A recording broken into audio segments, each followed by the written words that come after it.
Спортивные соревнования являются достойным фундаментом, призванным развивать у молодых людей тягу к физическому совершенству, воспитывать моральные и волевые качества, что поможет ощутить вкус победы и прежде всего победы над самим собой, уверен заместитель председателя фонда ИФАВИС Валерий Заболотный.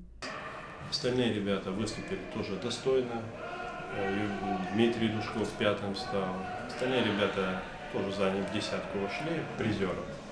Это говорит о том, что наши ребята могут бороться во всех видах борьбы. Борец вольного стиля Иван Икизли с 9-летнего возраста занимается борьбой. Начинал свой спортивный путь Иван с тренировок на ковре в своем родном селе Кангас. Борьбу выбрал, потому что это был единственный вид спорта в населенном пункте. Несмотря на многолетний опыт в спорте, Иван Икизли впервые принимал участие на чемпионате мира по казак-гюрещ. Хорошая подготовка, сила воли и желание победить помогли завоевать призовое место, говорит Иван Икизли.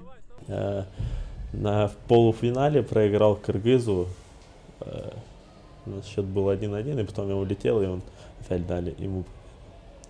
И за третье выиграл узбека. Узбек тоже очень сильный парень, многих выигрывал. Там, когда сказали, что я у него выиграл, он еще так спрашивает: ты каким видом спорта занимаешься?